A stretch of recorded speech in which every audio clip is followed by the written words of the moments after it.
Healthies, welcome to Podcast White Campus. Bareng aku Inastia Dan aku Amanda akan menemani Healthies pada podcast episode kali ini.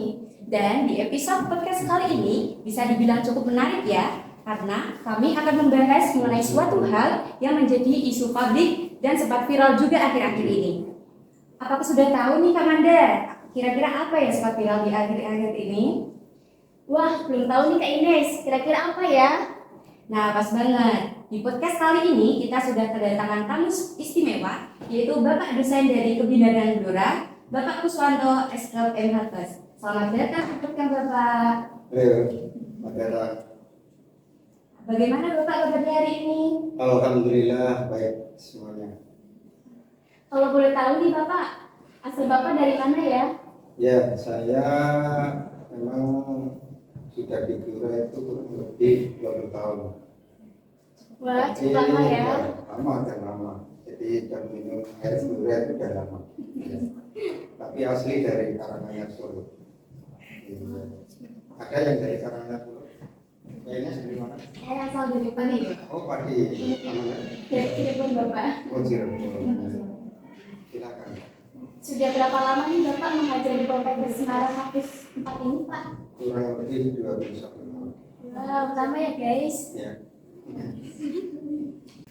Baik Bapak, pada podcast kali ini kita mengangkat tema kesehatan mental bagi generasi muda, yang dimana tema tersebut diambil berdasarkan isu yang sedang beredar dan tentunya beredar di media sosial saat ini. Nah, dengan diambilnya tema tersebut, kami mohon izin untuk bertanya-tanya kepada Bapak seputar permasalahan yang telah kami kumpulkan dari teman-teman Healthies nih. Apakah Bapak bersedia? Ya, siap.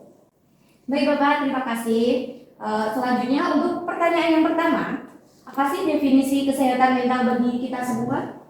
Oke, Mbak Ines ya, ini saya kira tema ini sangat menarik. Kesehatan mental khususnya adalah generasi muda, ini WHO juga sudah memperingatkan ya, karena di berbagai negara dan juga khususnya di Indonesia ini menjadi perhatian khusus kesehatan mental. Apa itu kesehatan mental? Yaitu seseorang yang mampu untuk menangani stresornya, mampu untuk bersosialisasi secara sehat. Ya, ini harus kita garis bawahi ya. Jadi kalau mampu secara bersosialisasi, kita berteman, kita bergaul dengan seseorang, bisa manage itu semuanya, itulah yang disebut dengan kesehatan mental.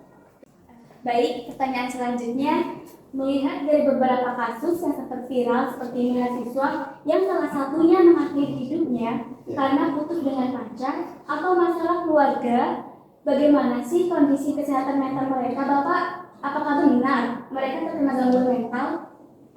Oh ya, Mbak Amanda, ini juga termasuk kasus-kasus yang lagi viral ya, isu di berbagai media sosial, di berbagai di lingkungan kita, itu termasuk yang tren ya. Dengan kasus seperti itu, kalau dilihat dari kesehatan mental seseorang itu berdasarkan yaitu namanya faktor penyebabnya. Semuanya itu ada faktor penyebabnya. Kasus pada mahasiswa, kasus pada generasi muda yang sangat viral ini ya kembali kepada faktor penyebabnya. Sebagai seorang mahasiswa, penyebabnya adalah misalnya banyaknya tugas-tugas akademik, ya enggak? Nah, ini yang kadang itu kalau kita tidak bisa memanage namanya stresor itu tadi, bisa terjadi mengalami gangguan mental, kesehatan mental, gitu ya. Jadi, Oke, Bapak. Selanjutnya masih berkaitan dengan kasus tadi Bapak. Upaya apa saja sih Bapak dilakukan untuk menjaga kesehatan mental bagi para mahasiswa? oh ya, terkait dengan upaya, saya kira ini juga penanganan ya untuk pencegahan. kaitannya dengan misalnya nanti terjadi gangguan kesehatan mental ya. Yang terutama adalah kita harus bisa berpikir positif. Katakanlah orang yang sebetulnya jagat begitu ya, ada kata jagat begitu, itu sebetulnya enjoy orangnya ya. Karena apa? Berpikirnya selalu positif. Tetapi kalau ini tadi berpikir itu selalu ada negatifnya, justru itu sebagai pemicu atau penyebab. Dan maka itu saran saya terkait dengan untuk menguatkan coping mekanisme diri atau pertahanan diri itu tadi, itu harus yang mengutamakan berpikir positif. Iya, salah satunya itu. Bagaimana jika seseorang mengalami perubahan sikap yang menjurus ke arah penyakit mental, akan tetapi seseorang itu tidak menyadarinya? Langkah apa yang tepat untuk menyikapinya ya Bapak? Ya, oke. Terima kasih Mbak Ines. Pertanyaannya tajam-tajam ini, ya. Ini bagus, berarti Anda semuanya bisa memahami apa itu makna dari kita belajar tentang kesehatan mental ya. Kita perlu juga belajar tentang menerima kenyataan. Saya kira terkait dengan bisa menerima kenyataan secara realistis pada diri kita masing-masing, itu bisa membantu kita itu bisa memahami dirinya. Yang bisa menyembuhkan ya diri kita sendiri kan gitu ya.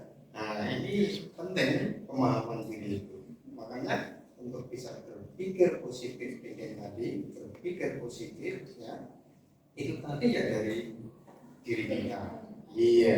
Nah itu yang tentunya dengan adanya permasalahan nanti kaitannya dengan diri kita bisa menilai pada diri kita sendiri secara realistik. Kalau sudah mengganggu perilaku secara normal, nah berarti itu sudah ada gangguan di dalam perilakunya. Apa penyebabnya? Stresor tadi. Ya, tingkat Anda misalnya siswa banyak tugas misalnya ya. Ini bisa dengan adanya beban tugas tadi itu bisa menyebabkan perilaku seseorang berubah. Baik Bapak, lalu ada juga pertanyaan nih Bapak, apakah yang dapat kita lakukan apabila ada teman maupun keluarga yang memiliki masalah kesehatan mental? Nah itu bagaimana peran kita untuk membantu mereka yang sedang berjuang dengan masalah kesehatan mentalnya Bapak? Ya, itu kaitannya dengan peran keluarga ya. Saya kira juga sangat penting ini karena semuanya itu tadi muaranya juga dari keluarga. Kalau di keluarga itu terbuka dalam hal komunikasi, dalam hal apa saja lah ya kita didiskusikan, itu yang pertama ya. Jadi silakan nanti harus bisa menciptakan lingkungan yang sehat secara psikologis. Yang kedua adalah saling memberi reward atau pujian atau semacam hadiah. Katakanlah anggota keluarga tadi, misalnya Mbak Amanda, anak berapa? Anak ke-1 Bapak. Anak ke-1 berhasil dalam belajarnya, itu dari keluarga bisa memberikan reward ya, atau ujian, walaupun hanya ucapan, tetapi itu sudah rasanya itu kalau kita rasakan secara psikologis kita bangga. Hal itu yang selama ini mungkin dari keluarga itu tidak pernah menyampaikan hal-hal seperti itu. Maka dari itu, kurang reward, acungan jempol itu kurang sekali. Iya, jadi reinforcementnya kurang. Nah sebelum pertanyaan selanjutnya, Kita sapa-sapa dulu sama penonton setia kita yang ada di rumah. Halo, halo. Mau sedikit curhat nih ya Bapak. Saat ini banyak sekali kita bahkan teman kita berhubungan dengan pacarnya, terutama dengan siswa memiliki ikatan di sosmed. Saya sering kali menjumpai di mana mereka mengumbar kemesraan. Bagaimana pendapat Bapak dari hal tersebut? Ya, ini mudah sekali ini ya. Ya, memang banyak ya banyak kejadian seperti itu. Tidak, apalagi di sosial media itu kan luar biasa ya. Pada perilaku dan etika seseorang atau individu yang melaksanakan seperti itu, saya kira juga tentunya mempunyai etika enggak, mempunyai moral enggak. Nah, kalau punya rasa malu, seharusnya kan enggak. Iya, saya kira kembalikan kepada individu tersebut, ya, anak-anak yang jiwa remajanya yang membela pacaran lewat media sosial, ya, apa misalnya sampai mengunggah apa itu kemesraan yang tidak pantas kita lihat di media sosial. Tentunya secara apa itu positif secara umumnya itu kurang baik, kurang beretika. Mungkin Bapak berkenan menyampaikan sepatah dua patah atau motivasi untuk membangunkan semangat para pejuang kesehatan mental, baik karena masalah keluarga, percintaan, pendidikan, ataupun lainnya. Mari silakan Bapak. Ya, terima kasih Mbak Amanda terkait dengan tema ini sangat bagus, sangat luar biasa. Saya sebagai apa itu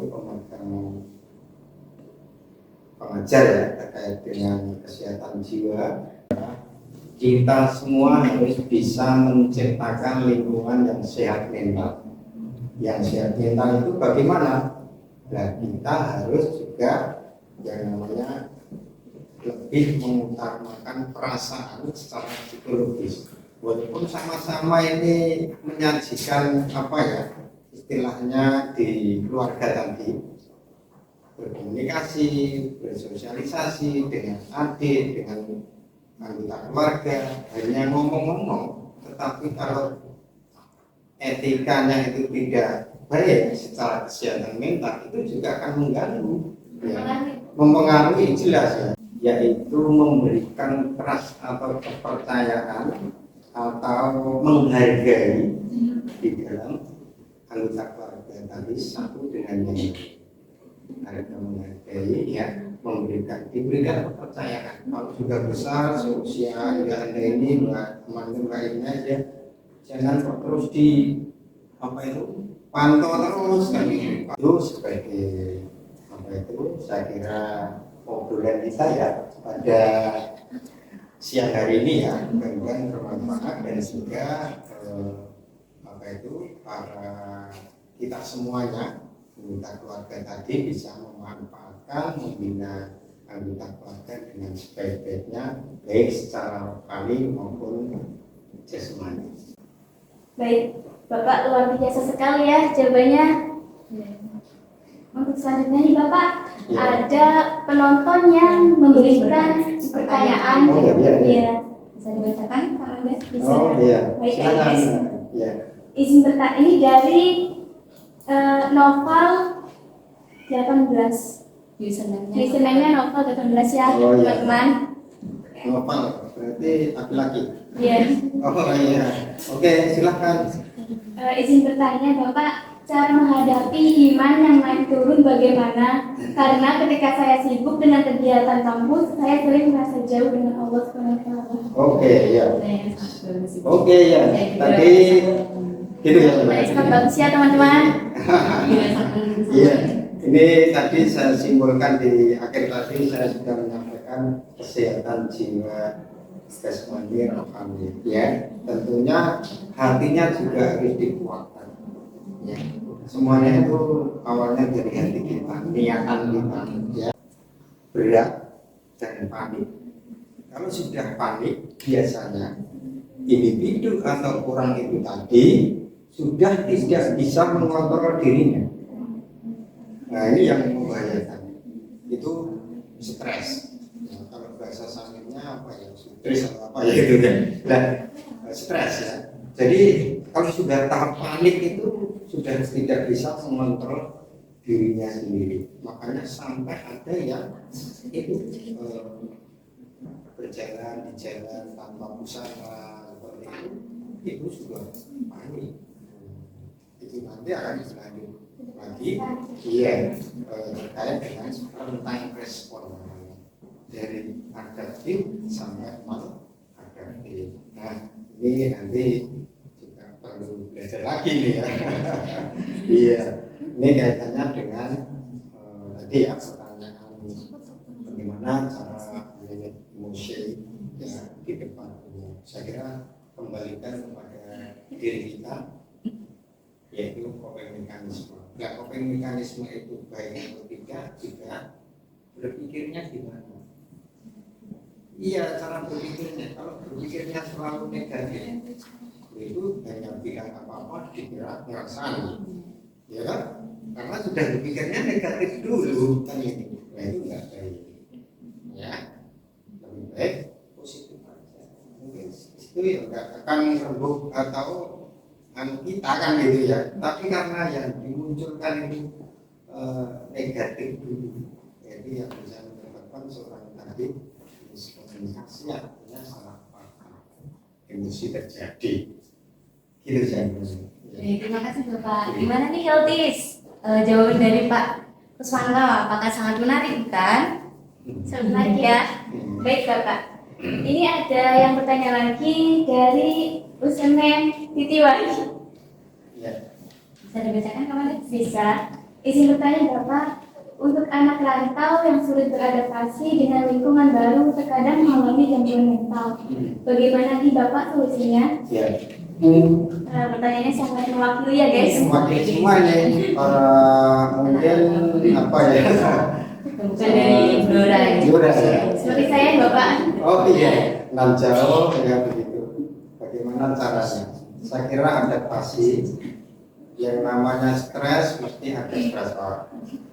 Yang namanya stresor atau stres tadi harus ada adaptasi. Ya, itulah solusi. Semuanya tentunya tadi saya sampaikan di awal, lingkungan tadi bisa sebagai solusi. Ya, kalau kita itu punya masalah dari lingkungan tadi. Nah, termasuk yang mungkin dihadapi oleh siapa tadi namanya? Mbak Diri tadi, anak perantau dengan kondisi lingkungan yang baru harus menyesuaikan diri di situ, tapi stres terjadi. Ya. Nah, bagaimana caranya? Kita yang harus bisa memanage diri kita. Ya, satu niatan adalah apa? Kita mau belajar dulu. Niat kita itu ke sini atau ke tempat baru tadi apa? Belajar kan ya, belajar ya harus bisa memanage lingkungan yang baru. Bagaimana caranya? Kembalikan pada cara-cara kita berpikir positif tadi.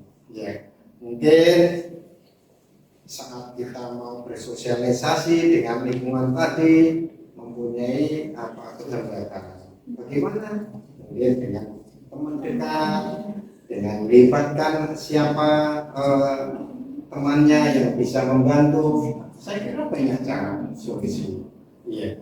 Jadi yang boleh saya membantu simpulkan terkait dengan bagaimana memanage lingkungan baru tadi untuk bisa kita bersosialisasi, yaitu harus bisa kembali pada diri kita sendiri.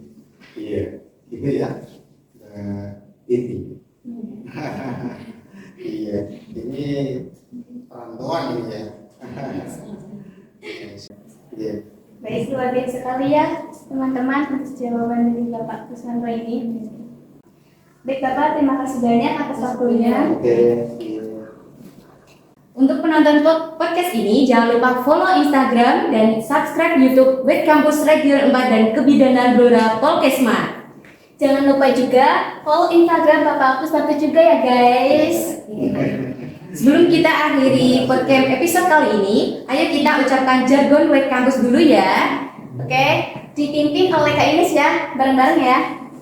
KKM Web Kampus Region 4, berani berkarya di masa muda, hidup bersmahasiswa.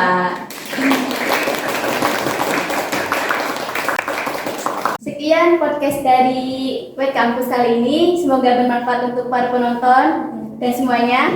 Terima kasih Bapak Kusanto juga. Sama. Saya Amanda Dan saya Inesia, pamit undur diri dan sampai jumpa di podcast selanjutnya. Ada.